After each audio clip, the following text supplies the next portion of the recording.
What's going on, everybody? Welcome back to another episode of Early Morning Setup, a card show podcast. I'm very, very excited to bring you today's episode because this gentleman here, who I'll have introduce himself in just a moment or two, he sets up maybe a show every weekend. So if you're looking to set up, or you have questions about setting up, or you just don't know what to do, you might want to pay attention to this video because this guy here has, I think, set up at every show that I've been to around Massachusetts. I'm always seeing him, and it's never by coincidence. So this video was brought to you by my loyal patrons through the channel membership program.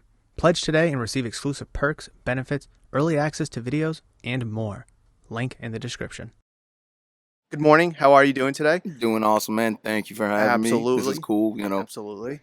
Introduce yourself. Who are you? Where can we find you? What do you do? So I'm Justin from Just Nice Collectibles. I try to do as many shows as I possibly can. You can find me at Just Nice Collectibles on Instagram.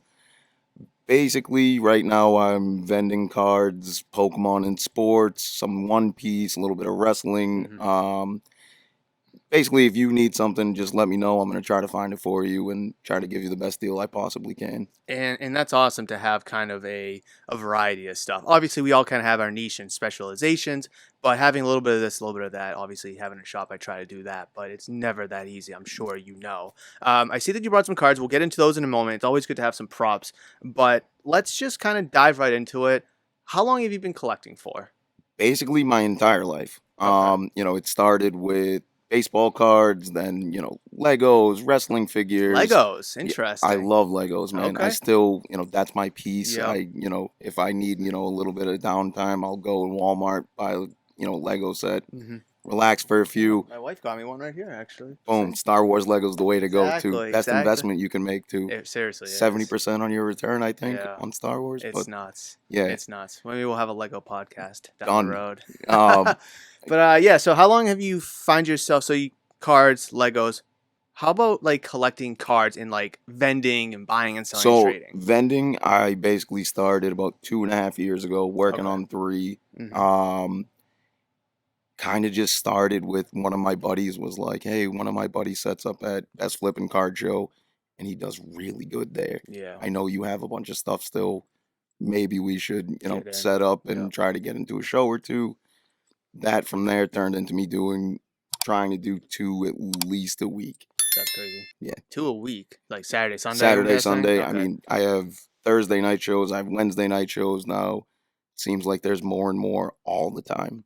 And that's absolutely true because like now I'm seeing even shows on Wednesday nights, on Thursday nights, and obviously you might run into your 3-day shows, so Friday nights. Yep. It's absolutely crazy. I mean, I feel like wherever you are, you could probably find at least 2 shows within a half hour of wherever you are, and that shows a lot of saturation, I think, in the card show market. But then again, it allows consumers and collectors just more options to kind of go out and collect. Really, I mean, I know a lot of people that if there is a show that's right near the other one, they'll go to both. yeah. So it doesn't really. I'm not worried about the saturation too much because Okay, that's if good you to hear. notice, like card shows, they're packed. Yeah. Like, Especially the ones that are advertised well. oh, Yeah. I mean, that goes without saying. Yeah. Some of the bigger shows Mhm. that really know how to market themselves are killing it right now. And it's good that we're recording this like what is it, like a week after the EC3 con where we both set up at, Yep. so we can even dive into a little bit of that, trends that we saw, deals maybe we've made, because if just, again, you set up way more shows than I do, but like just going to card shows is just so like rejuvenating and just so like a breath of fresh air because you get to meet new people. All Yeah, I the mean that's how time. we met, was at card shows, Yep. and then you just get to talk cards really with strangers, and then Pretty much. yeah, so it's awesome like that. But circle back to you, of course. What are some of your favorite players to collect when you first started out? And what are some of your favorite players to collect, or Pokemon for that matter, today? All right. So started off really heavy into baseball when I was a kid. Mhm. So my big chase was Oh, are we gonna age ourselves th- here? this guy right here. Oh yeah, the The classic. Griffey rookie. That's mine from when I was a kid. Classic. Haven't changed the top loader since whatever I can 90 tell it's something. got some blonde to it. That's it. I feel like I need to keep it in there.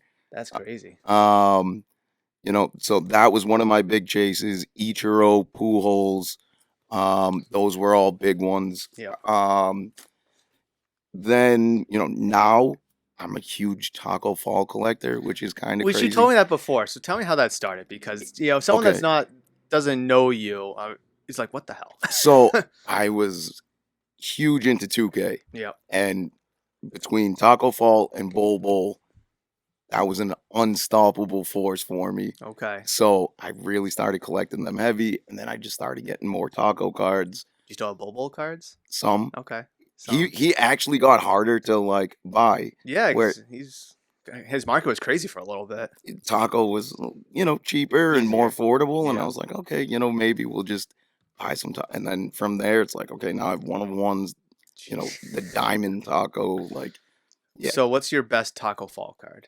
probably the 101 that I just got, Okay. which was pretty cool. And it's a good side note to kind of mention here, guys, is because it doesn't matter what you collect. Your collection is your collection. So you don't have to collect the big superstar names that you see on YouTube and from influencers on social media. If you like Taco Fall, then that's your guy. If you like some random Joe Schmo, that's your guy. And it may be a little bit more of a challenge to collect, but it also might be a little easier to collect because not everyone's after that player. If someone has a Taco Fall card laying around, the chances of more people than you wanting him probably slim to none. Most of those guys that know that I collect taco now will just be like, bro, I have this. Nobody else wants it. Please take it. Just take it. And Take I'm it, like, yeah, no, please. definitely. So Oh, I have a nice, like, probably 2 row, half of it filled with just taco stuff. Tacos Fall stuff. Yeah. Wow. It's embarrassing to admit to a point, but But who right. cares? Who It's fun, cares? for me. I'm trying to think. Is there anything it's not that embarrassing, but I collecting Transformers cards ever since it just re-released. Yep. And I got an Autobot logo tattooed on my leg. So it's just like you collect what you like, and that's the purpose. That's the point. I look at it as I'll never recoup that money. But for fun, okay. For the fun, Yes. the laughs, the giggles. That's it. It still gives me something, if okay, I happen to look, oh wow, that's a taco I don't have. Yeah. All right, cool. LOL. It's Yeah, just like right. at that point, it's not about the money. No. It's about the collecting memories and the joy of having it because you're of course doing the whole buying, selling, and trading thing, and you're working hard here, but then you can kind of just enjoy over here, and Okay. there's nothing wrong with that. That's where I'm at with it. So we've talked about yourself a little bit, and we're gonna obviously dive into cards, card shows, and the market and such. But I do want to dive into the current state of the market. So you're at shows frequently, more frequently than I could probably count. So you could probably answer this the best possible way. Describe two-parter the current sports market, then describe the current Pokemon market. Go. All right, I'm going Pokemon first because that's going to be way easier. Okay. Pokemon market right now is definitely Insane. insane. Okay. The drive for sealed product, the drive for singles, you're checking prices daily trying to like Oh yeah, I know keep that. up with, okay, this $8 card is now $30, and that happened last night. Mm-hmm. It's kind of crazy, but I don't see it. I see it peaking a little bit, but I don't see it dropping too much. Have we hit the peak or no? On some, I think so. Okay. You're starting to see some of the bigger tens Mm-hmm. Taper off kind a of little bit. correcting, which makes me think I would agree with that. the $30 ones, the ones that there's pop 20,000 of, okay. Yeah, everyone has them. Right. I think that's where vintage will come into play a little bit. Mm-hmm. People will understand there's only a pop 200 of this card, opposed to 2,000. Which one do you want? Yeah. Right. Maybe, base set Charizard doesn't look so bad in a 6. Yeah. So, Especially when you mix in the whole affordability aspect of it at that point. I agree with you. I think the high end stuff, there's a market for it and there's always room for it to grow. But I think in this current incline of a market that we're kind of going through, I think that's peaked because we're starting to see some of those high end sales kind of taper off a little bit. But you mentioned $6 cards are now like $30 cards. I agree. I'm pricing out cards for the binder over there a couple weeks ago. $2 cards are $10 cards. $10 cards are now $40 cards. Yep. What was it? The Drowsy? I remember that was like a $5 card at one point. Now that's like $90. It's like, what the hell? I had a buddy actually catch that early where like TCG didn't pick it up, which is like one of the weird things now where you have to check eBay and TCG because eBay sales sometimes are going to dictate those trends. Where that Drowsy started peaking about 2 weeks early. Jesus. So I had a buddy who he bought them all at about $30 a piece. And now they're now he's doing, it started to taper down a little bit, which is good because that makes sense because it probably shouldn't be that high. I couldn't agree more. I mean, none of this stuff should be where it's currently at. That's where it's like, okay, it did it with tag teams about a year or two ago, Mhm. where tag teams really kind of peaked. But at least that's from- an older set though, with some age behind it. and then you kind of saw, I would say by May, I think that's kind of where you're going to see a dip. Mm-hmm. This coming May. This coming May. Gotcha. Um, So we're forecasting the future. I like that. a little. Okay. Not anything crazy. I don't think anyone's going to lose because sealed is still impossible to get. Oh, tell It- me, yeah. Don't see. I mean, I'm sure with distro and Oh, it's brutal. Brutal market. can't order anything right now. Mm-hmm. So I see that being somewhat of a savior. Yeah, I'm hoping that Pokemon. I don't want to say deliberately gives us a dud set because I think they'll kind of just make the previous stuff before it just that more popular. But then again, if they do give us a dud set, that would at least put stuff more on the shelves, and I guess it would be less desirable. But then again, you have the whole Shroud of Fable concept where nobody wanted that forever. Now all of a sudden, that's the biggest chase. So I think that even that dud set that they put out would suffer the same fate as Shroud of Fable. I think that might be the next set. I mean, it looks okay Mm-hmm. for me. I think Shroud of Fable? no, Oh, the this Journey Together. Yeah. I don't know how well. Well, again, it will depend on allocation. Mm-hmm. If people can get it, if there's too much of it. Printed to an oblivion. That's what I keep saying. Just that one set. Oh, every set. So Every set. I kind of like the chase. I mean, the chase is fun, but then when you mix in this whole market craze where your average collector or your actual player can't even get their hands on That's this where stuff. okay. So not to oblivion. I say print more, but Oh, I a million copies. I could care less. well, I mean, financially, Yeah. yes. I look at it as the market. Yep. Okay, so I think that's what's driving some of these $8 cards to be 30. It's like, wait, we can't get Obsidian anymore. Well, That's a cool car, so I don't mind overpaying a little bit. that's where I think, okay, let's. Because you could even probably testify to this when you're set up at shows. Is Pokemon collectors. If you have a card for, let's say, $13, but the last one on TCG probably did like 10, 11. They'll give you the $13 because, well, at least my experience, because they know, all right, well, shipping's going to be a few bucks, taxes are going to be a few bucks. I can look at it right here. Oh, corners look good, centering looks good. Okay, yeah, this makes sense for me. Where in TCG, like, you might get a card with a softie or a print line, you just don't know. So I would love to say yes. Normally, But you still have hecklers. all the time. I mean,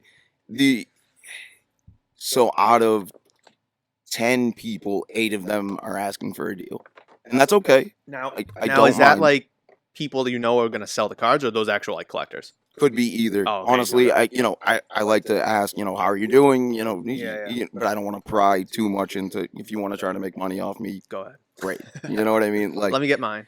pretty much of like we're okay to the point where if you want to make the $3 off of me, that's okay. Mm-hmm. So it's if somebody sees that on TCG it's $10. First off, I probably have it at 10. Yeah. But then they're asking 8. So it's okay. I understand that it's not a retail setting. When I'm at a card show, people are expecting some form of a deal.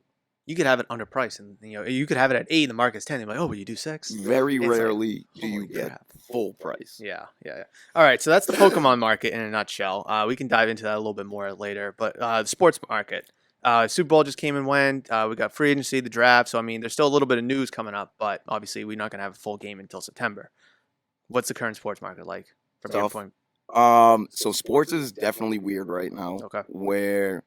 So you can look at Jaden Daniels as like a perfect example of his prices for the 2-3 weeks he was in the Super Bowl or in the playoffs, and then when he lost. Or when he got released, the new tops that got released, where I think his refractor was doing silly, and now it's back down to earth. So it's like, okay, so you have basically 2 weeks with sports essentially to cash out. Yeah, and even then, if you look at Jalen Hurts, Super Bowl come and gone, and now no one could care less about him. People don't where they want to ride that hot guy. They want to, okay, I'm going to try to get the next Pat Mahomes and stuff like that, where it's like, okay, once you get him, then what? I feel like I tell this all the time to people, and you could probably account for this. What are you doing for me right now in terms of sports? I think that's the great way to put, because no one cares about Tom Brady cards unless you're just a Patriot collector. You think Around he's the here, GOAT. Around here, yes. I mean, no one cares about Peyton Manning. No one cares about Aaron Rodgers. No one cares about Drew Brees. I mean, Aaron Rodgers is playing, but the other guys aren't playing. yep. We could talk about an injured player. Joe Burrow was injured last year. Nobody wanted a Joe Burrow card. So it's like, what are you doing for me right now? Oh, you won the Super Bowl? That's great. Let's talk about it. Let's buy at 130%. And then once that 2-week window is going, I completely agree with you. Then it's just like, all right, you're old news now. Right. Who's the next guy? Oh, Jane Daniels had a great season. Let's get back into him. Oh, Caleb Williams has a great coach. Let's get into him. Bo Nix is another same thing where it's like, okay, but so once they're in the league for 5 years, like Herbert Mm-hmm. or Burrow or any of those guys, it's like, so now what? Yep. You, We're on to the next guys. I've learned my lesson a little bit with Kenny Pickett was a great one. Sam Howell, Yep. basically that 2-3 years of from the T-Law draft class Mm-hmm. till about this draft class of bust, burn, where It's tough, and it's so unpredictable, and people have such short minds when it comes to these quarterbacks. Because I mean, look at C.J. Stroud, great example, great player 2 years ago, rookie season, sophomore slump, still good season, but sophomore slump. couldn't give his stuff away. Couldn't give his stuff away, but last year you couldn't keep his stuff, right? Now let's look at this year. Bryce Young sucked his rookie season, and he had a great second year. I mean, he started slow, got benched, and then his second half. And then vice versa. You couldn't give his stuff away his rookie season. Now you can't keep his stuff, and everybody wants him. It's like these kids need 3 years to perform. Look good 1 year, look bad. What do you do that third year? And I think Trevor Lawrence is approaching that boomer bust because of the whole Urban Meyer year. So that's kind of like a wash. But that's a whole So other story. I'll agree with you because for the number 1 overall pick, there's such high expectations. Yep. Andrew Luck wasn't a bust. Peyton Manning wasn't a bust. But when you look at all these quarterbacks that go number 1, Joe Burrow's not a bust. Trevor Lawrence for 1-1. If you took him in like the 22nd pick in the draft, probably not. But 1-1, there's high expectations, and I couldn't agree more. I think he's busted. By year 3, Mhm. we'll say he should be round 1 exit of the playoffs. Yeah. You're not even close. Like you haven't put up. I mean, he's on his third head coach now, and so I mean, I guess there's It's not not a good his fault. franchise. Yeah, I mean, Urban Meyer, the whole situation, but they did make it to the playoffs with Doug Peterson. They did go toe to toe with the Chiefs, that year. But it's just like, all right, if you're supposed to be that guy, and we're supposed to be spending hundreds and thousands of dollars on your card because you're that guy. Justin Herbert's a great example too. It's like, when are we gonna start seeing it? Like the talent's great on the field in the regular season. I mean, Lamar, perfect example. At least he's winning MVPs. Put it together in the end of the season. Lamar is a perfect example of so hypothetically, Lamar is probably one of the most talented in the league. Yeah. Your prices don't dictate. So Josh Allen's prices to Lamar's prices seem very strange to me, where it's like they're semi-comparable, Mhm. but like, okay, Josh Allen hasn't won anything. Nothing. Well, hold on. But He's got an MVP now, questionably. But Okay, again, what does MVPs do? Who so, cares? right, Peyton Manning has that's 5 and no one cares. kind of where I'm at. Okay, so 10 years, this is where I'm going. Yeah. 10 years down the road, Yeah. when they're both retired, will anyone care about either of them? Unless they get the Lombardi, no. And that's the nature of the game, and that's kind of sucks because we're watching all these great players before our eyes. Next thing you know, they're gonna come and go. Like Drew Brees, he only has 1, and thankfully because of his passing numbers, he's regarded as one of the best. You look at a guy like Aaron Rodgers, he only has 1, and he won all these MVPs, but people are like, he guys, nah. Aaron Rodgers got his own. He's his own different story. Right. Let me ask you. Oh crap! I just had a question now. I can't think of it. At the end of it all, I do think that championships are obviously the debating factor. How many do you have? I mean, we're talking about Mahomes and Brady. We were talking about Montana, Mahomes, Montana, Brady. I mean, Montana has 4. No one could give 2 craps about him because he's not playing anymore. We'll switch 2 seconds to basketball. Sure. Oh, that was what I was going to ask. Okay. Jokic, Yes. one of the greatest players in the world. Yes. I guarantee you, if you asked most of the households that don't follow basketball who this guy is, they have no idea. No, they might have heard the name Joker Yep. before, but that's probably about it. From comics. So this is where I was gonna go with basketball. Is before Tatum won last year, everyone's talking about Luka and Tatum, and you could go pound for both of them because ultimately, at the end of the day, their resumes are both the same. Nothing. Now that Tatum has one and Luka has none, there's still no difference in their markets because Luka's market's way stronger, I would say, well, right right now now. because of the trade, but like let's say before the whole trade and all that stuff, it's just like everyone's so in on Luka, who probably pound for pound, maybe a little bit better, at least offensively, than Tatum. But again, Luka's market was so high and so strong. Even if he wins, where's the ceiling there? How much higher can it go? So I would say so for me, he's a rare exception because I do think he is that good. Yeah. Um, Also, I'm not sure like where his auto market is because I usually don't see Luka autos. See the nice Lulus from his mom. That's well, that's where okay, maybe it's because I'm from around here. You see Tatum autos all the time. Yeah. I can name you, on one hand the amount of times I've seen Luka Let's go to the autos. middle of Washington State and let's see what the markets look like out there. That's kind of what I would Tatum like. and I can't Luka. say I watch, Yeah. you know, Luka autos often because it's just not something that I Mhm. really want to invest in. Yeah. But if I did see one at a show, I would definitely remember, like, oh, No, that guy oh, has it. yeah, No, he was yeah, asking that much. Yeah. way too much. Yep. But All right. So talked about the market, both Pokemon sports. We can go all day about this. We could literally spend the whole hour talking about this.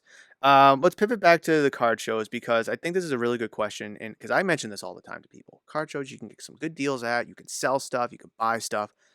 Is card shows for you and in general the best place to get inventory to make deals, uh, or would it be somewhere else? for me right now, in my position, yes. Okay, it is Um, hard or it's easier. I figure. it's the best. Oh, the best. Okay.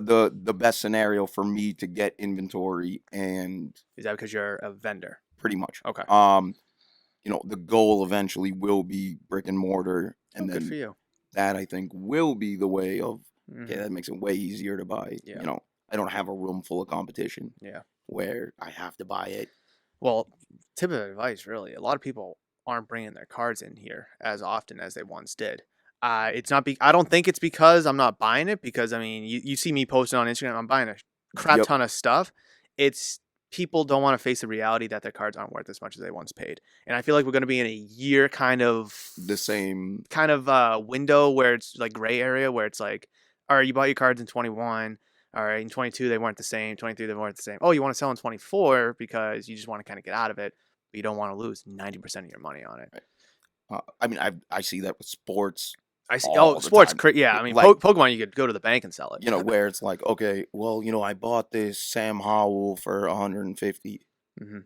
Dude, it does $20 now. Like, Yeah, like I'm I got into very a break for sorry. 150 and I got the same. Oh, like sorry, Yeah, like I don't know what to tell you. that sucks. At one point, that was a $150 card. And like but, we got to get into it for 60, 70, 75%. So it's like 70% of 20 is for. I'll give you $14 I mean, if for it. it's something liquid, I don't mind paying up on it. Yeah. Like, if I can quick flip it at the end of a show, Mhm. sure, I'll Make- pay up on it, make yeah. a little bit of money, and Keep it moving. we're good. Yeah. But like, where it's okay, so it's a trending down card, you've already lost money on it.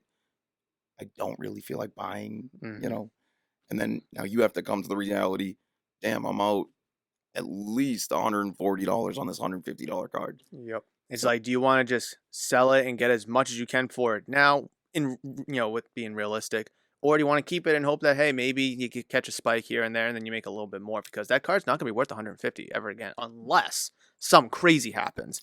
We're just not in that market anymore for sports. even then, I mean, what's the craziest thing that can happen? Where Oh, I'm like, talking about like years down the road. I mean, the dude just turns into a Hall of Fame kind of career, but people don't have that patience though. They just want to sell, sell, sell. That's I it. remember Spite selling almost every Kenny Pickett card that I had just because I didn't want it. I was like, as soon as he got cut by the Steelers, I was like, See ya. I'm done. Bye. I can't. I don't blame you. But anyways, So why do you enjoy vending at card shows besides it being a vehicle for you to buy, sell, and trade? Like, what about vending? Because you could walk around and do the same thing you can, but like to a different degree. right.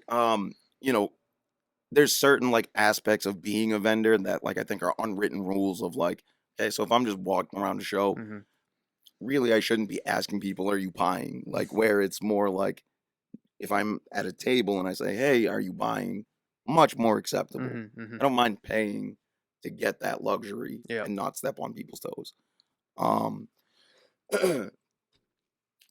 I enjoy the atmosphere. I mean, It's Yeah. always something different. I don't mind driving to new places to, Mhm. meet new people. It's, that's Yeah. you're gonna find the best stuff there. It's basically at a minimal, say it's a 30 table show at a Mhm. very small Yeah, yeah. show. VFW, something like um, that, hall. There's at least 20 tables I could look at and probably buy something from. So Now, let me cut you off right there. Is that because you are just actively buying anything that you think you can get a good deal on, or is that because you feel that you need the inventory? neither. Mm. Um, it can be very sporadic of, this guy I think might have this too low. Yeah, I'll pay up whatever his sticker was. Or, if it's a new guy, I like to make deals with them because, Build that connection. of, hey bro, I know this is your first show. Let me buy this for 20 bucks. Yeah. You know, Get your feet wet, break the ice. I know the table's 40, so at Yeah. least you're halfway there. Yeah, yeah. You know, And I tell people this all the time too, is like setting up a show for your first time can be nerve-wracking, especially because you're dealing with people you don't know, you don't talk to. But like just takes that first sale. Once the ice is broken, then the sales could start flowing. The people are gonna start flowing. You're gonna talk a little. You just a lot of weight will be off your shoulders. Even if it's a $5 sale, it's just all right. That's money in the pocket. yep, Now, okay, now we're only 35 in the hole. So it's like it just alleviates so much stress and pressure, which people get so. I mean, I understand shows can be daunting for new people. There's a room full of strangers I don't know. Strangers gonna come up, go through my cards. I don't want them touching me. It's just right. it can be nerve wracking for people. So let me ask you this: what about card shows excite you, and why does it excite you? I mean, on some level, it's the community Mhm, of I've made probably lifelong friends. I'd like to think, mhm. where some of these people are just solid, and I'm excited to see them every week. Yeah, Where there's a few of us we all set up together now, and we kind of all, shoot the breeze and all you that, know, during the show. it's great. We can all watch each other's tables and make Yeah. sure nobody's doing anything weird, and Mhm.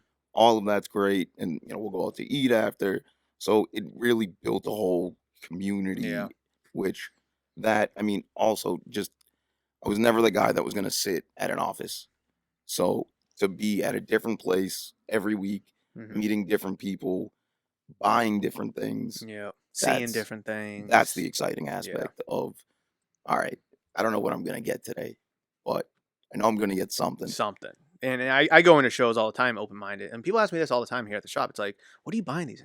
I don't buy anything specific. If you bring me a Tatum card, I'll take a look at it. If you bring me a Joe Schmo card, I'll take a look at it. If you bring me this 5-year old Pokemon card, I'll take a look at it. It's just people are so infatuated with what are you buying because they want to know what the current wave is, what the current trend is.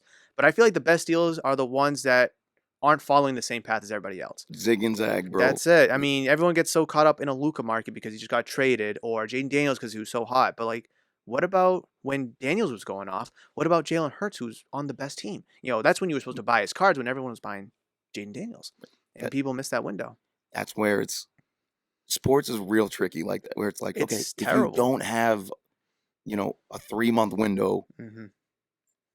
you're probably not going to make money. And very rarely will you have that 3-month window. Yeah, So, yeah, it's tough. I mean, I feel like I would say the biggest window for sports is maybe basketball from when the playoffs start to probably the finals. As long as that team is still in there, like the yep, Celtics, if you bought Celtics cards at the beginning of the playoffs and sold them a week after the finals, you're probably doing good, but that's only a month and a half. So it's like that 3-month window is like, okay, if you bought Jaden Daniel cards in August, September and sold them in January, well, first of all, he didn't really have any cards in August, September. right. So you had to wait, until they came out. I mean, and real quick, Sure. Topps Chrome, I want to know, like, so it's unlicensed. Yeah. How do you feel about this, bro? Okay, so I love this question because I know I'm in the minority. For me, the unlicensed stuff, I don't mind because Okay, I buy the player, not the brand. okay, If I see a Tom Brady card and he's throwing the ball and he's looking like a good action shot, I'm buying it because I'm a fan of Tom Brady. I'm okay, not buying it because I'm a fan of the Patriots. Well, okay, I am, but let me switch it. If I see a Tua card, I'm a fan of Tua. I'm not a fan of the Dolphins.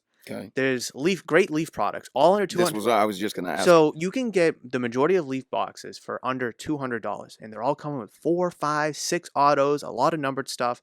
And again, the resale value may not be there locally because a lot of people around here are just hype beasts. But if you take those cards to eBay or other shows, you might do fairly well because there's going to be someone out there who's going to want a Travis Hunter one of one that you pulled from Leaf, Yep. especially in a market where he doesn't have any cards.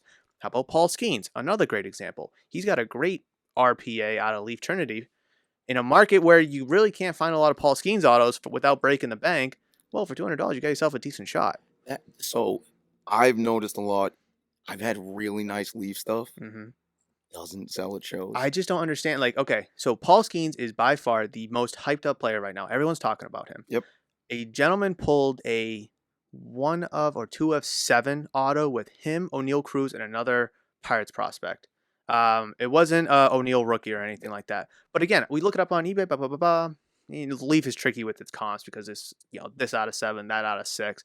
It's about a $200 to $300 card. Let's say you're gonna tell me that if I could tell you back in June last year or May when you got called up that you could have this nice triple auto of Skeens and O'Neal Cruz and some other guy for less than $300 in a vacuum, you're not going to take that?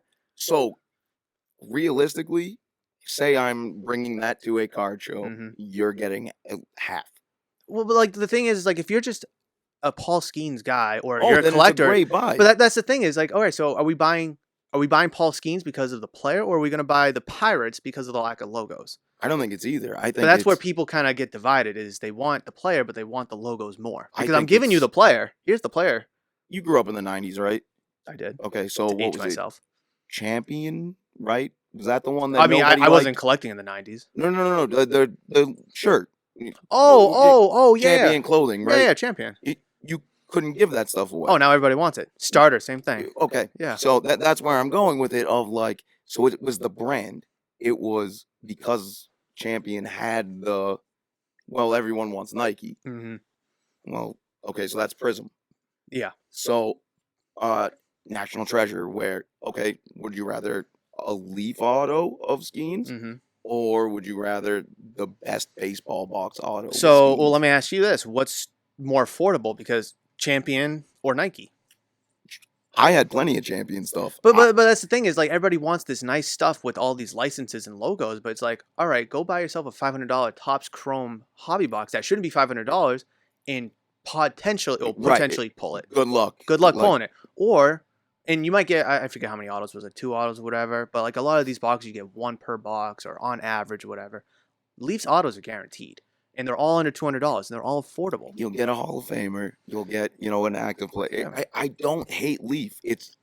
But see, like I'm always trying to educate people. It's like you see a lot of influences online, or people tell you that Leaf is bad, or even Pulse or Topps Chrome Unlicensed. And I'll get back to that your original question. But again, are we buying the player or are we buying the team? If you want to buy the team, stick to the logos. But if you're a fan of whoever, I'd pick anybody under the sun. Ken Griffey Jr. Yep. If I had a Ken Griffey Jr. mosaic baseball card that was numbered, 1 of 10, as a Ken Griffey fan, you're not gonna want that. Of course. Exactly. That's the point. It's like, all right, put your collector hat on, your fan hat on, and get the card because it simply looks cool. Plain and simple. I would love to agree. I also have to look at it on the resale value. Okay, but that's a different conversation, though. Right, where I always have to look at it as, so other than, some of my stupid collection of, taco and some of the weird stuff that I collect, Yeah. I have to look at it as, okay, so one day potentially I may need to sell this. Figure that out when you get there. Okay. Because like whenever I pick up any of my, I mean, I know it's kind of blocked off, but all my cards in my collection, like I could care less because I'm not buying it for the resale. If I have to, then I'm in a sticky situation and I'll just take what I can. Well, I mean, I do have a few cards Yeah. that will never go anywhere, Yeah. but like, I always want to look at it too of like, just be careful. Oh, of course. I mean, any kind of market, whether it's cards, video games, comics, you always have to think of the worst case scenario, Right. just because you never know. Yep. You never know. But I mean, Topps Chrome, I mean, even Leaf, and I think Topps Chrome and Leaf do a decent job at trying to do poses where they kind of cover things up. I know some of the Topps Chrome stuff is pretty bad. Like there was one where Steph Curry was in like the tank top with a short sleeve shirt on, and I'm Yep. like, I've never seen Curry play in a short sleeve shirt, like a loose one too, like the one you're wearing. I I remember him last year with the sleeve. He'll wear like the little shoulder sleeve thing. I've never seen him in like a tank top with the loose T-shirt. So I think from that design element, it's pretty bad. But if they can clean that up, I think it's a fine product. I mean, I think that's where, okay, it's good. Wrestling just did Tops, where I think that looked pretty good. But, like, other than that, I don't know, man. I was It's not a fan of. I ripped a couple of the yeah. football boxes, and It's tough. It's an acquired taste. I mean, just like with Panini Baseball or even Leaf for that matter, it's an acquired taste. I mean, I think once Topps gets the license, we're gonna see a lot better product. But it's just why is Steph Curry in a t-shirt? Like I don't understand that like Trey you know Young. why? But why put the t-shirt under him? Because we've never seen him play with a t-shirt under him.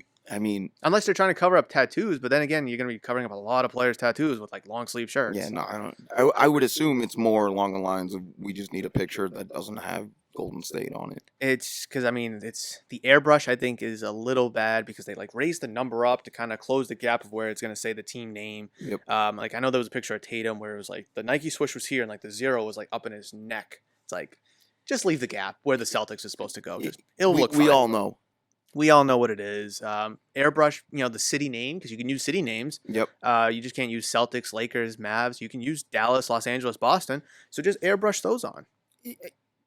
There were simple fixes with it that, I mean, I think it was a little, I don't know if it was rushed or whatever they did, but I think football's easier, though, because there's less logos than basketball. Like you got the helmet, but if you have it straight on, you can't tell. Yep.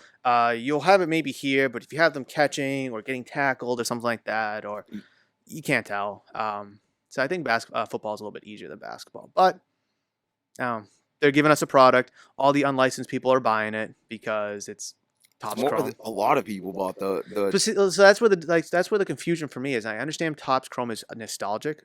So isn't Leaf. They were in the 90s too. Yep. But like, why are we going head over heels for Topps Chrome, which is unlicensed, which probably, in my opinion, looks a lot worse than Leaf unlicensed does. I agree with So this. why aren't we buying Leaf, which is a much more affordable product that gives you more hits than the Topps Chrome? I understand the ceiling with Topps Chrome is better. You can pull Caleb and Jaden Autos and Drake Mayos. I get that.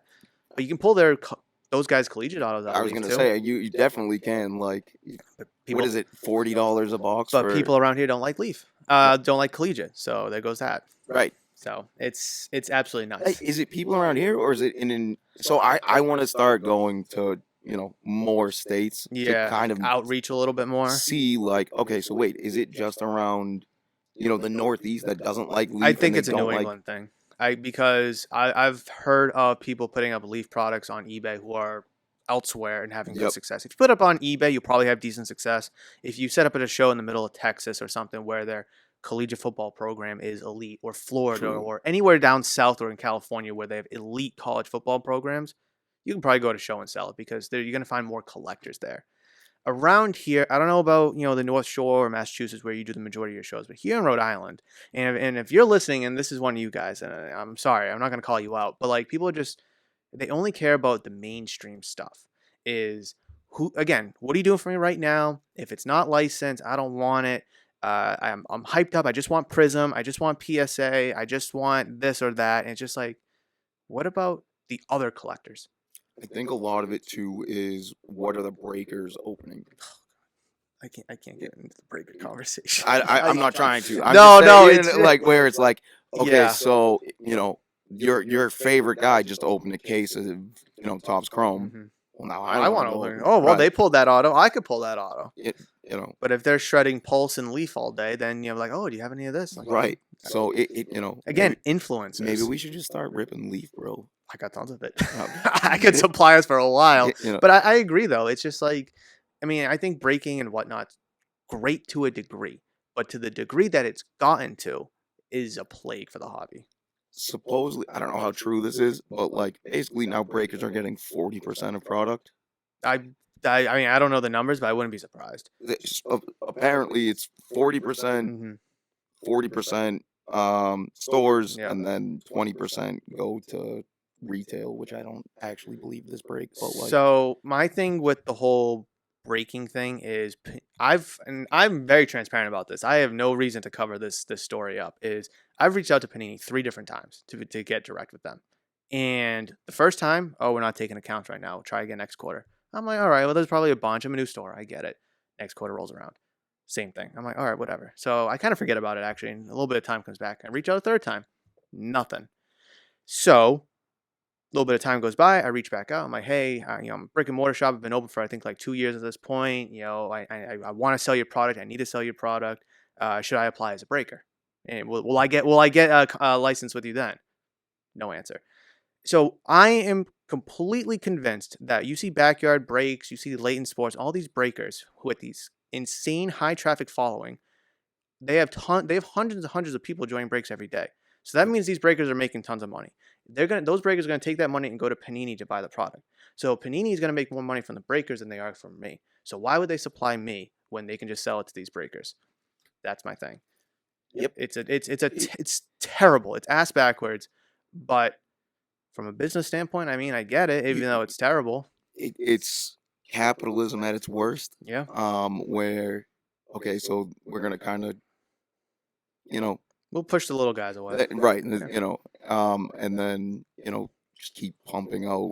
Because I mean, I think that Panini gives juice cases to these breakers because, like, oh wow, backyard just pulled this one of one. All right, well, backyard's gonna fill more spots, and when they fill more spots, they can buy more product. Yep. Oh, and that means we make more money. If that one of one goes to a little card shop, it might get posted on Instagram and get 5,000 views. Otherwise, What gone does that forever. do for gone forever. Yep. right? Yep. I It's 100%. it's awful, and I have this conversation with people all the time because it's so eye opening. I don't want to like put like tinfoil hats on and stuff like that, but like I feel like I know CT scans are a thing where like Oh, I'm convinced. you're telling me so those guys are pulling absolute heat. And if you go to a store and you buy that same box, Yep. guarantee you don't pull anything as good. No, and I want to believe that the CT scanning thing stops at the manufacturers. I don't want to believe because they package it. They know where stuff's going. So I can wrap my head around that. They know what they're putting in where and where they're Yep. sending it to. There's no need for them to package it all up and then CT scan it. But when Backyard gets it, they get, say, 2 cases of something. Well, let's scan this case and let's scan that case. We'll personal rip this case for us because it has 3 one-of-ones and RPA of whoever. Yep. And this one has one-of-one, and we'll sell that one off. Oh, this has the downtown. This has the kaboom. I mean, I'm not gonna say who specifically because, like, I don't know. I'll but, put like, names on blast. Yeah, yeah. I could care less. I honestly, Yeah. I don't know enough, but like, basically, okay, there's clearly something weird going on. It's just, how could there not be? I mean, the evidence is there. I mean, whether we want to admit it or not, I think the NFL's rigged. But there's just too much evidence to show that it is rigged than it isn't rigged, as much as we want to believe that it's not. But that's a whole conversation. right. That one, I don't know. We might disagree on that one. Card shows. Right. All right. What's something you wish you could change about card shows? Whether it's the show themselves, the vendors, the attendees, what could you change about card shows if you could? All card shows. The division of, well, this guy sells sports. He has to be in this section. This guy sells Pokemon. So you kind of want people to be more blended together. If chances are, okay, you're a family of 3, dad with 2 kids. Yep. Chances are, okay, you might like sports. The kid's gonna want Pokemon. Somebody else is gonna want something else. Mm-hmm. There's no reason we should split everything up. Yep. Where cards should be equal. Yeah. I like that. Really, other than that, I love my shows. I agree completely that I think things should be blended. There shouldn't be like a Pokemon side or a sports side because somebody's gonna have to walk a section of the show floor. And then the other when you go to the other side, then someone else is gonna have to be all disgruntled. So it's just like if you go sports, Pokemon, this sports, Pokemon, that. It's just like I don't know. I think it's a much better show experience for people. I also look at it selfishly of half my table sports, half my table's Pokemon. Where are you gonna go? Where are you gonna put me? Yeah, you know what I mean? In the middle, right? Where I try to have a little bit for everybody. Mhm. Where that makes it tougher for guys like me that want to do both. Of no, I kind of have to stick to one side or the other because that's where I'm gonna be setting up. Yep. It's funny because I didn't even think about this until just now. It's like, all right, most shows are 6 or 8 foot tables. Obviously, the 8 foot ones are fantastic compared to Yep. the 6 foot ones. How do you? And this wasn't a question I had planned. I just thought about it. How do you orchestrate that space, regardless if it's 6 or 8 foot tables? Is it how you lay out the cases? Where do you put the binders? Where do you put the value boxes? Like, do you have a plan going into that, or do you just kind of like Every night before a show, yes. Really? I also have different size cases Yep. depending on what I have for the week that I want to put out. I might be heavy into sports one week, so I'll use my big case for The sport. sports stuff. Switch it up. If I know I'm gonna do a heavy Pokemon show, all right, well then we're gonna do 2 cases of Pokemon. Gotcha. Set them up this way, so that way I can put my binders in the front, Hmm. and we'll do. I have it all mapped out. And Really? That's I just personally I just go to the show and I just say gun ho. yeah, Like, throw it on the we'll table. figure it out. Yeah, yeah. But no, I mean I know people, the night before they'll take it out, they'll lay it out too. They'll be like, all right, that looks good. Well, let's move that around. Usually, I'm at the point now where I don't have to do You've that. done it Where enough, you can kinda I can figure it kind of out. just go, okay, so if I put this case, sideways, it'll fit like that, and then I Yep. can throw stuff in front of it and whatever. Because I feel like that might be like one thing a lot of people kind of overthink, especially their first time. If Yep. it's the first time, I totally get it. But like, oh, I got this case, I got that value box. It's like, oh, is it gonna fit? And then they're like stressing over it and they want it to look good. Just like, don't overthink it. Throw them out, make it look nice, Yep. and I think you'll be fine. I mean, my first show, I don't think I had a case. Yeah. I just threw cards on the table. Where Sometimes that's just how you have to do it. wasn't sure, I didn't think 2.5 years down the road I'd still be setting up at card shows. I just figured, okay, we'll sell a couple cards Yep. and see how it goes. And So where'd you think you'd see yourself in 2.5 years? First show, throw cards out on the table, vomit them out. You expected to sell them and then be done? honestly, I wasn't sure. I looked at it as I didn't really. So COVID came, Yep. lost my job for COVID. Basically, was like, oh, I don't know what I'm gonna do now. Um, from there, I was like, well, I'm gonna just start trying stuff. I was building custom wrestling figures and selling those, and I Yeah. was, trying to make selling shoes work Mhm. and working another job, and Just kind of mixing and matching. whatever clicked was gonna click. And Yeah. thank God it was this, because this is one of the best things I've done. And It's crazy. I mean, I remember when I first opened the shop, I knew nobody and I didn't have no customer clientele. I had no friends. Now here we are 3.5, 4 years later. It's like, oh, wow, I got a good group of friends. I got a great customer base who followed me from Johnson to here. And I'm meeting new people. I'm meeting new customers, new friends. It's just like, it's kind of what you would want. I mean, maybe kind of what you would want. Like if you were working like a 9 to 5, you got a group of coworkers. You go out on Friday, you grab some drinks. you would hope, but you would hope. very rarely is that actually what happens. No. And like here, where I mean, it's not a 9 to 5, but it's just like you can meet up with your friends. You can do the deals. You can Yep. go out to dinner. You can hang out. It's just like it's so much easier. But I feel like it's so much better, and it's obviously easier for us to You're say. also sharing something that you guys all Yeah. care about to Yeah. a point. No one has to love it, but like, man, if I see a funny Pokemon meme, I'm gonna send it to one of my Pokemon friends. Yeah, I and see, just chuckled. Yeah. oh, John Morant, meme about guns. Oh, that's Yeah. funny. I'm gonna send that to my buddy. Yeah. Hey, like, look at this market. It's kind of going up. on the other level, Yeah. yes. Yep. On a serious level, like, Yeah. oh wow, list price just went up on this card. Oh yeah, then those person's in trouble. Oh, it's a sell now kind of market. Yep. Oh, it's real. It really. So a lot of these guys I talk to daily now, Mhm. where it was not like that. A few years ago, of like, oh man, you got your 3 friends, and that's probably gonna be That's it. life. And That's it. Yeah. now it's like, damn, my phone is constantly blowing up. And I got notifications off on my phone just because I need to once I leave here at 7, I'm done. I'm done Yep. with the hobby. I'm done with them. I might edit like a reel or something, but otherwise I'm done. Yeah. And I don't want to be bothered until tomorrow morning or the next morning. Speaking of sharing, can you share your best card show story or transaction? Could be a major profiting deal. It could be a wholesome story, something you got for the collection, or maybe something that kickstarted, your kind of card show journey. You turned one card into 10 cards and so on and so forth. What's that one story? so this one's pretty easy. I collect Gyarados for Pokemon, Mhm. where basically I try to have almost every one that they've made. And one day I was at a show, Thursday night show in Nashua. Guy brings me his binder. My Grail card is sitting right there. It's the Gold Star Gyarados. Middle of the page. Right there, just Fifth staring card, right yep. at me. And he's like, I don't know if I really want to sell it yet. If I ever do, I'll let you know. Okay. In my head, I'm like, He's never never gonna see this card again. Whatever. 2-3 months later, he comes back. He goes, so I think I'm gonna sell it. Wow. I go, Interesting. okay. How much? He When was goes, this? When was this? A couple years ago? No, it's Oh. this year. Oh, So, recent. yeah, Oh, yeah, wow. yeah. Like, this is Perfect timing for Yeah, this yeah. for this episode then. past few months, I would say. Okay. Like before the Christmas, I was just Yeah. okay. So he goes, well, so I got a pretty high offer from a table, over there. Buddy's next to you. It's another guy that I know, Yeah, yeah. yeah. And so I go, listen, this is what I have. This is what I can pay. He goes, well, it's less than what that guy offered, but I know you want the card. Wow. So I Oh, he have it. brought it. Let's Yeah, of go. course.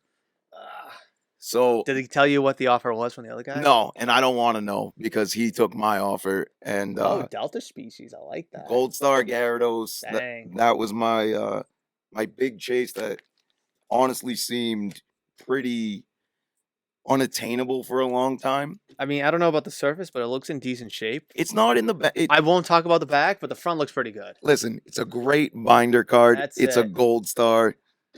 That's the card right there. And That's awesome.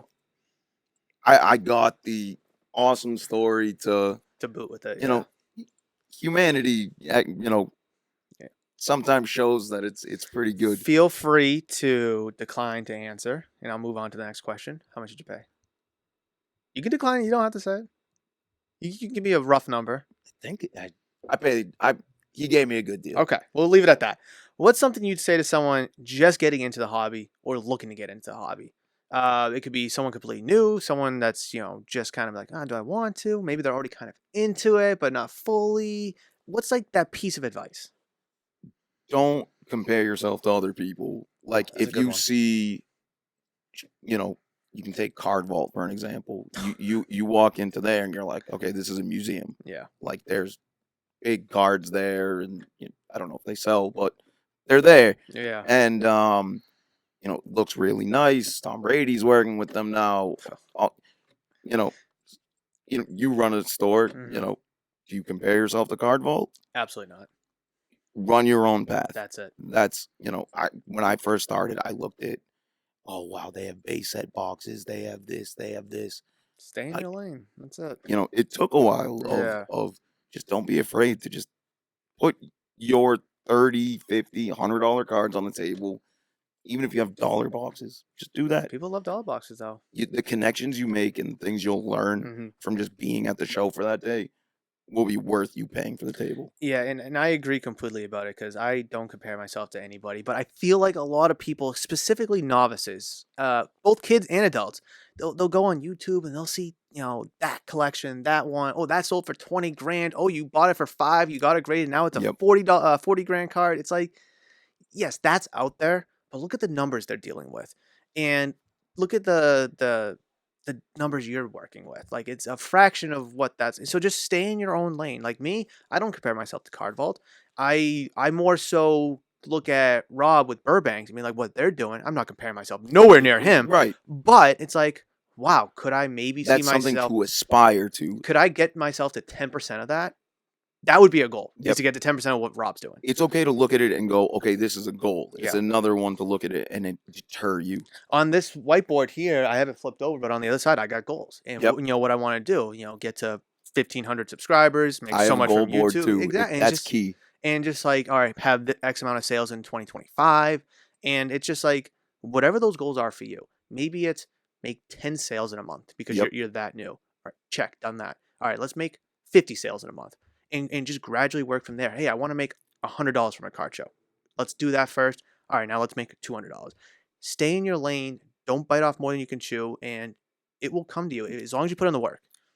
I take the paperclip scenario all the time too, where if you're looking to start and so the paperclip store, you take a paperclip and you keep trading up until you get the thing you want. Yep.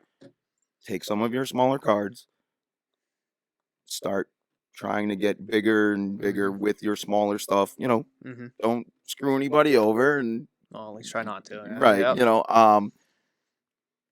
It's the easiest way for you to up your inventory. Take 5 of your small cards and move that into one bigger card. And I tell people this all the time too. Is like, all right, you got a bunch of cards that not a lot of people want, but hey, I'm someone that will take them because I could use the inventory because I have a shop with dollar bins or bargain bins or whatever it may be. You're in the same situation too. It's like I will take them from you, but I want to value them at this.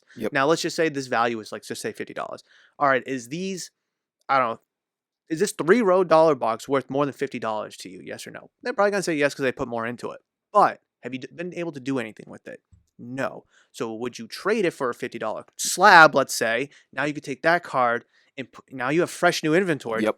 and then you can go do something else with it, and you could maybe turn that $50 slab into two $30 slabs. That's one of my And now trade we're secrets, bro. oh, This I is uncovered I uncovered the secret. no. But like, no, that's a great way for. Okay, so for me, I probably bought that slab for $30. Mhm. You gave me a box for $50 that Mhm. probably has $100 worth of $1 cards in it. Yep. Okay, so now I'm up $70 on. And it takes a You little bit of time, but we're willing to put that time in. That's one thing And a lot of that people need to do you know that. you have to value your time. Mhm. Where it's like, okay, yes, I got a good deal on this, but it also took me 2 hours plus all the sleeves and top loaders I paid Oh for. yeah. So it's like, did I make 70? Yes. Did I profit 70? No. So But you could turn that inventory that you now have into sales here and there, and now you might have yourself a customer here and a customer there, or again, someone might come around. Hey, would you trade these 20 cards for this one card? it also goes vice versa. Mhm. Of there's okay, so now that I have this value box of stuff, oh hey, I want 20 of these cards. Will you take this $10 card? Yep. Well, okay, all these cards are already paid for themselves. Mhm. Boom. Keep it moving. Yep. Done. Keep it moving. For someone who might be nervous about going to their first show, whether it's walking or vending, what's a reason for them to just do it? Just push them off the edge and just go do it. So I'm gonna go for me personally. Mhm. This is one of been the best decisions I've ever made. Where I was a nervous wreck. The first time I was setting up at a show, I don't think I walked a show before I set up at one, which I would suggest you guys probably do if you want to. People's first show is like Mohegan. I'm like, you guys are crazy. Yeah, I'm I've seen like, that. It's like, what? so wait, you just put all that money into a table and No, I'm just like walking around. I'm saying. I thought you because meant, I've seen people set set up up in for their a first time, yeah, and I'm I'm like, well, wow. either way, it's just Yeah. like go to a VFW first. Yeah, Like, I mean, there's plenty of in between shows mhm. between the VFW and Mohegan. That's what I would suggest. Okay. That's good. S Flippin' is one of my Mhm. go-to shows every month. You're good. And it's crazy because like I'll see these people like, oh hey, how's it going? Da da da. I'll have a conversation like, oh, this is my first show. It's like, and I'm looking around the room. I'm like, this is a pretty big show for your first time. It's like, wow. I mean, because it can be overwhelming. You walk into a big room for the first time, like whoa. Like every time I go to the National and I walk into the big main room, I'm like, whoa. Every time, and I've been to a million shows, so it's just like, good for you. Just saying, screw it. I'm just gonna go. And that's don't be afraid of the old guys too. They look Mhm. mean, but like honestly, those are the guys you gotta watch Yeah. because they've done it for 20, 30 years. Pick their brain even. Always. Yeah. That's some of the best advice I've gotten from people where Yeah, and like my dad had his own convenience store business for 40 years. Unfortunately, he's no longer with us, but I've been able to pick the brains of other people who have had their own businesses or have been into card shops before and just learn from them. It's like, Yep. all right, what's like something that's not working for you? What's something that is working for you? Oh, trade nights? Oh, okay, well, let me start doing a trade night now. Oh, having a case of whatever? All right, well, let me get a case of whatever. So it's just like having those conversations and building those relationships it comes naturally at shows. and step one to that is going to the show. That's it. So, to get all of those good experiences, Mhm. you're going to have to bite the bullet, And just be a go. little uncomfortable. And for me, if I know I have a show, Mhm. I'm up at 3, 4 in the morning because I'm excited to Yeah. go to the show. Like, Every show that I have to get up early for, specifically Mohegan because that's the furthest one I go to, is I can't sleep that night. I'll go to bed like 9 o'clock. I'm up at 11:30. I'm Yep. up at 1:30. Oh, I gotta go to the bathroom again at it's 3:30. Christmas morning. It's crazy. And like last year driving to the National, I'm leaving at like 5, 6 in the morning, and I can't sleep that night. And it's just like you get the jitters. It's Christmas Yep. morning. It's perfect. And it's just like if it's your first time, you may not feel that. Maybe you do. But the more you go, you're gonna have fun. And he's like, oh, I can't wait to go again. Oh, I can't wait to see this person. This Yeah. person gave me a really good deal. Yeah. Oh wow. And hopefully that's your experience because I'm sure there are some people that go and That are bad. oh wow, I dealt with this guy and he really tried to screw me. Before my last question, is there like an experience or something that you saw maybe, we've been so positive, but is there something negative that you can kind of speak about card shows? Because I'm very positive on this channel. I'm very positive with the past episodes I've had. And I feel like a lot of the negativity I haven't really touched upon besides maybe some of the market stuff. But like, you're right. There are some negative and there are some bad experiences. Those are going to happen. It's just with anything that's going to happen. Is there anything like negative that you can kind of vividly remember yourself being a part of that like, all right, I don't want to do that again, or I don't want to deal with that person again, and kind of how you deal with that? So I've had multiple. You do as many shows as Mhm. I've done. You're gonna run into. Chances are. It's usually gonna be 80-90% positive, and then there's gonna be that 10% that make you question why Yeah. you do it. Yeah. And it's like, well, okay, you know that the 90% is gonna outweigh that 10% Every time. every time. Yep. Um, you know, as far as negative experience, I don't want to get into like any specifics. No. Basically, what I've had to learn is don't take any of it personally. That's a good Where one. Yeah. okay, Don't so take you, it to heart. you Yeah. you got lowballed. They didn't like your offer. So what? They called you an asshole, which Mhm. has never happened to me personally, but I've seen it happen at shows where okay, you didn't like my price because I didn't cut you a great deal. Yeah. I'm sorry. Yeah. That gets a lot easier. The more you do it, the more you do it. Sorry, I just can't sell to you at that price. Yeah. You know, It's funny when I first opened the shop. People would bring in their stuff, and like I didn't want to say no to people because I was hopeful that I could build relationships and connections. And now I have no problem saying no. I'll say no all day. But like it can be challenging at first because like, oh, this could be a future customer or a future supplier of cards. Even it's like, oh, I want to make good terms, or if they're buying and they're like, oh, I'm buying at 60%. It's like, well, here's some money here now that I could take, or I could maybe wait and make 90 on that card, 90 on that card, 90 on that card. It's like, it can be mentally challenging. it is a balance, and you will get people that will just be rude. It's Yeah. any retail, I'd say any retail, any business, any hobby, you go to any show, you're gotta find those never people. gonna make everyone happy. And That was something I struggled to learn with. same. Yep. Where I internalized some of that of like, damn, maybe you should have handled that differently. And then it's a good thing that I have the people that I set up with now, because basically they'll see the situation and they'll be like, Dude, what the hell? what the hell did that guy just do to you? It's And I'll be crazy. like, okay, so it wasn't It me, wasn't me, Like, right? We can all laugh about it, right? Yeah, Okay, yeah. So on that level, maybe a suggestion would be go with a buddy. Yeah. The question before of you don't want to be so nervous, bring a buddy. Yeah. Have fun. Have some laughs. Go out to lunch after. Don't take it too seriously. And I think that's the biggest problem. I don't want to say problem. The biggest struggle a lot of people have is they take it so seriously. Now, listen, for a lot of people, it's their business. It's their bread. I'm in that boat. Same here. And it's just like, yes, we need to make money. We are a business. We need to sell stuff. We need to buy stuff. But at the end of the day, if I don't sell it to you at 65%, I'm not going to lose that much sleep because I'm not going to sell my soul to somebody I don't even know, because a lot of times that shows, we don't know a lot of these people walking the shows. And, if this random Joe Schmo's offering us 65%, I'm not going to do it because I can just, well, for me, at least I have the luxury to take it back to the shop and sell it for 100. Or you could, sell it to the next person 20 minutes from now and sell it for 95. Not only that, very rarely do I get to buy it under 65%. And that's a struggle too. That was one thing where, I will say, so a little scenario, I had a couple cards on the table and, I paid very high on them.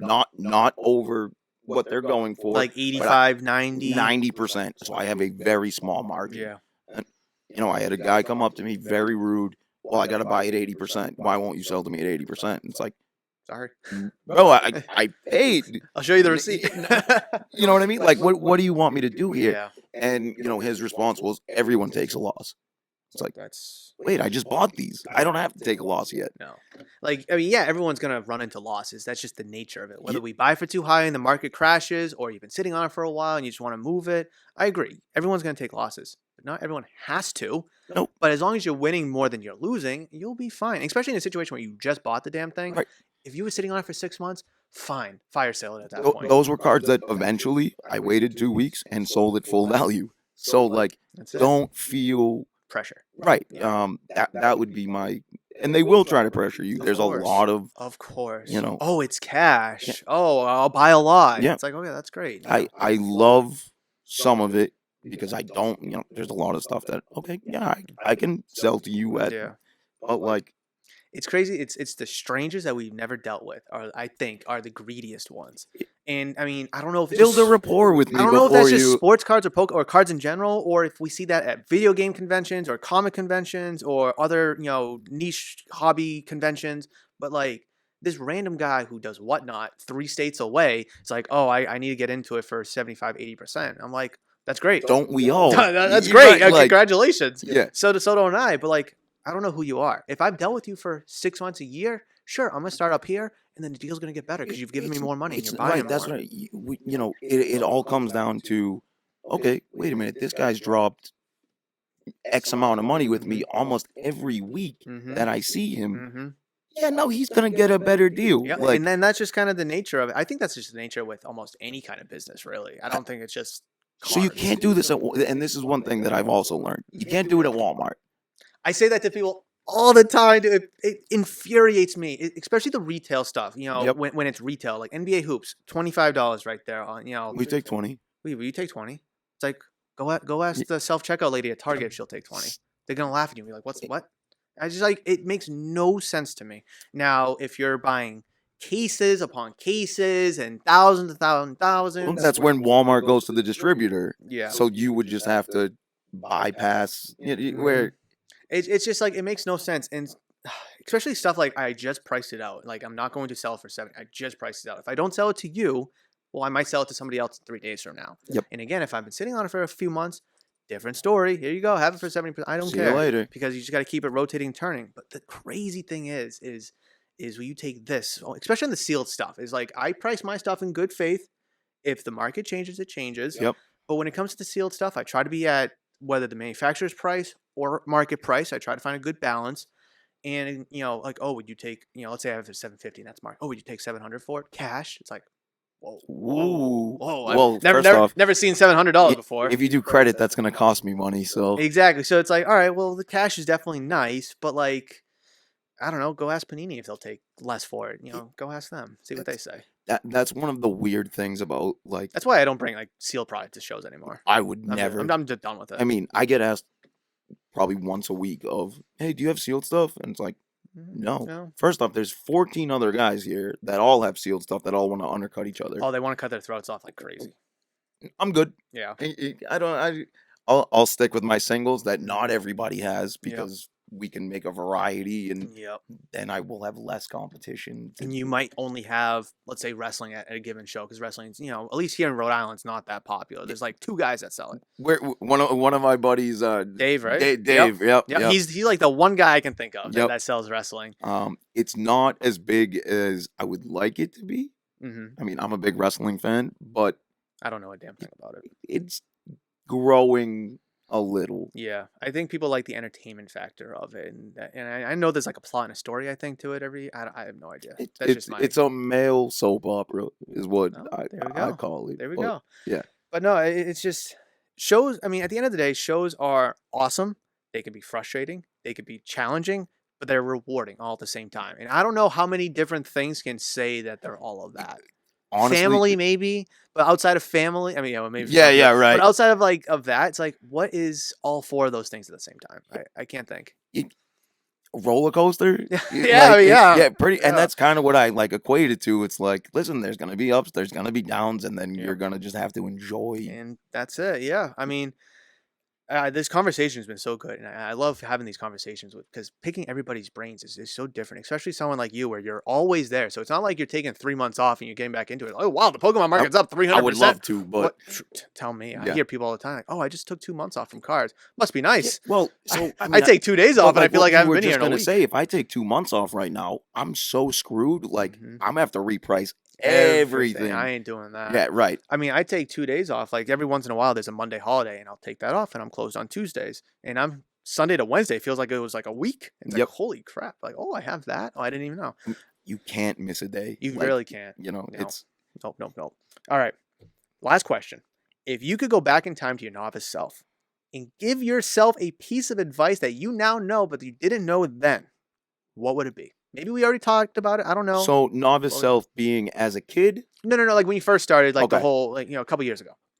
Grade more. Grade. Don't be afraid to take the $15, $20 and send Grading. stuff out. So why would you, why grading? Because you missed money. Or not. I missed money Mhm. on. There was plenty of. I was big into vintage.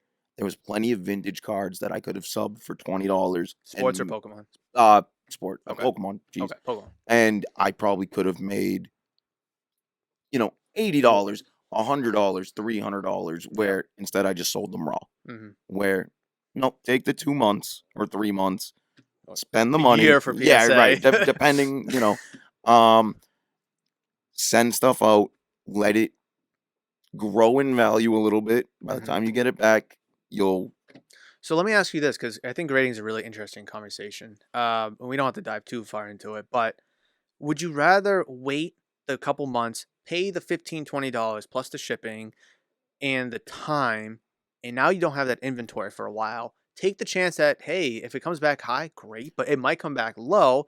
But meanwhile, while you currently have it raw, you can just rotate, rinse, and repeat and keep it moving faster. It was something that I've only been able to do semi recently. Is the grading. Is grading more Yeah. because of my inventory. Where, okay, so when I first started, I probably needed to sell that $50 card to Mhm. make table money or whatever it was. Mhm. Where now it's like, no, you can just put that Hold on. away for a little Yeah. bit. And Hold. listen, if it comes back an 8, you crack it. And right, if it comes back to 10 you want, sick, you nailed it. Would you say that you now have more inventory that you can afford to kind of take Yeah. 25 cards out to grade? Okay. So I gotten lucky that I work with a person that does PSA grading weekly. Mhm. So basically I can just give 5-10 slabs a week Mhm. or Cards. cards, Yep. and then a couple months later I'll get them back. And you're not missing that inventory because you have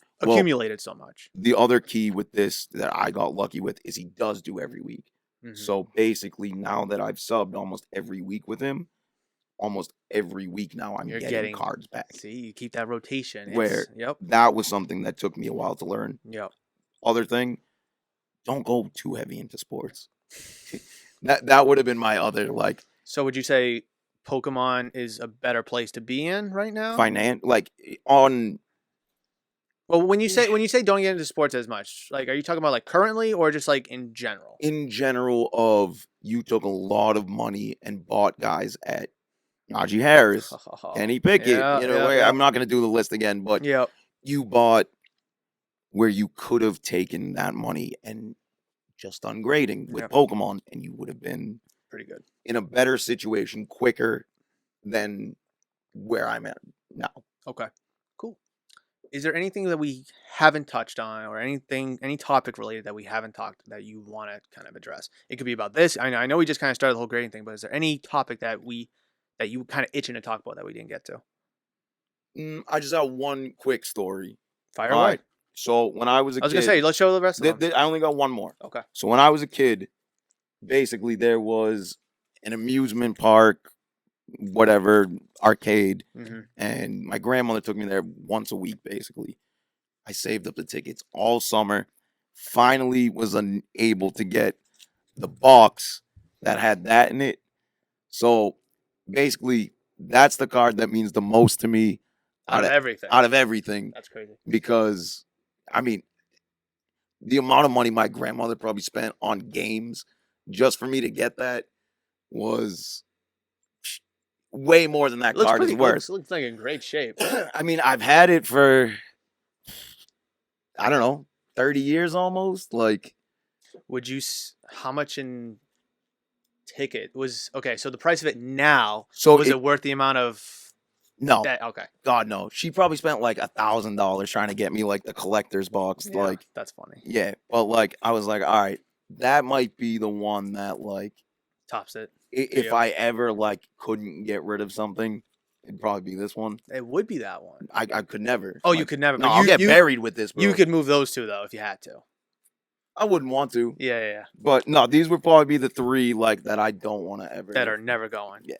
Well, that's it. That's a wholesome story right there. And again, I mean, as much of a business as cards is, Pokemon sports doesn't matter. There's so much memories and so much greatness that comes from it, stories, conversations, and friendships even to be made. So I think that's a huge takeaway is Go out there, expose yourself, have conversations, meet people, do deals with people, and the next thing you know, you fast forward a little bit of time, you're getting drinks, you're getting food, you're doing deals, you're Going to traveling to shows. karaoke. It's crazy the amount of awesomeness that can come from this. And of course, there's going to be some negative too, and there's going to be some bad moments as well. And you just got to, learn from them, fight with them every once in a while. But at the end of the day, the hobby's in a really good spot. I mean, I agree with you.